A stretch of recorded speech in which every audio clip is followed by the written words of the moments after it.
తెలంగాణ పోలీసులకు betting mafia shock ఇచ్చింది.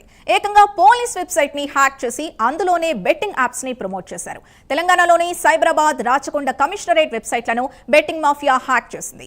దీంతో 10 రోజులుగా కమిషనరేట్ వెబ్సైట్లు పనిచేయడం లేదు. పోలీస్ వెబ్సైట్లను క్లిక్ చేస్తే వెంటనే అది బెట్టింగ్ వెబ్సైట్లకు రీడైరెక్ట్ అవుతుంది.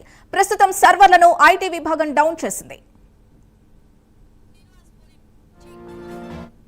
ఇదే అంశానికి సంబంధించి పూర్తి డీటెయిల్స్ మా కరెస్పాండెంట్ కుమార్ అందిస్తారు.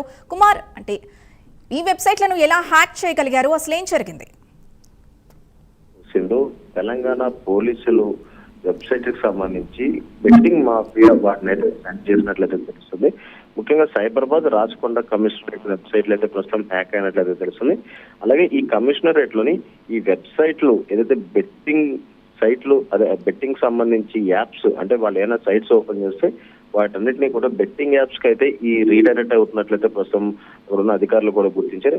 ముఖ్యంగా పోలీస్ కమిషనరేట్ వెబ్సైట్ లు హ్యాక్ చేసి ఈ బెట్టింగ్ సైట్లను మొత్తం కూడా దానికి రీడైరెక్ట్ అయ్యేలా చేశారు.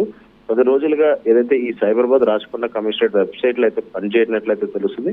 కమిషనరేట్ వెబ్సైట్లు ఓపెన్ చేస్తే బెట్టింగ్ యాప్స్ కి అయితే వాటిని రీడైరెక్ట్ అయ్యేలాగా వాళ్ళైతే చేసినట్టయితే తెలుస్తుంది. ప్రస్తుతం ఐటీ విభాగం, అంటే ఈ పోలీసు వెబ్సైట్ కి సంబంధించిన ఐటీ విభాగం కూడా సర్వర్లను అయితే డౌన్ చేసింది. ముఖ్యంగా వాళ్ళు ప్రస్తుతం ఏదైతే దీనికి సంబంధించి రీసైకిల్ అయితే చేస్తున్నారో, అసలు బెట్టింగ్ యాప్స్ ఎలా రీడైరెక్ట్ అవుతున్నాయి, వాటిని ఎలా హ్యాక్ చేశారు, అలాగే ఈ సైట్స్ ని హ్యాక్ ఎలా చేశారు, అది ఎక్కడి నుంచి చేశారనే దానిపై ప్రస్తుతం ఇటు ఐటీ విభాగం సంబంధించి కూడా పూర్తి ఎంక్వైరీ అయితే కొనసాగుతుంది. ముఖ్యంగా ఈ బెట్టింగ్ మాఫియాకు సంబంధించి ఏదైతే గతంలో కూడా దీనిపై ఉక్కుపాదం మోపేందుకు తెలంగాణ పోలీసులు కూడా విశ్వ ప్రయత్నాలు అయితే చేస్తున్నారు. ఇటు బెట్టింగ్ యాప్స్ కు సంబంధించిన కేసులు కావచ్చు, లేదంటే ఇటు పైరసీ కావచ్చు, లేదంటే మరొక రకంగా ఏదైతే ప్రతి దాంట్లో కూడా ఈ బెట్టింగ్ యాప్స్ ముఖ్య పాత్ర పోషిస్తుంది. వాటిని అరికట్టేందుకు కూడా ఇటు తెలంగాణ పోలీసులు తీవ్రంగా శ్రమిస్తున్నారనే చెప్పొచ్చు.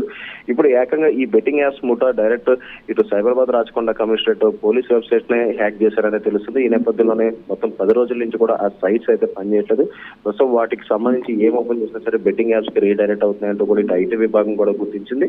ఈ నేపథ్యంలో ఇప్పుడు ప్రస్తుతం ఐటీ విభాగం కూడా ఈ సర్వర్లు అనేది డౌన్ చేసింది. ముఖ్యంగా ఈ ఎలా హ్యాక్ అయిందనే విచారణ కొనసాగుతుందని చెప్పొచ్చు. Right, thank you Kumar.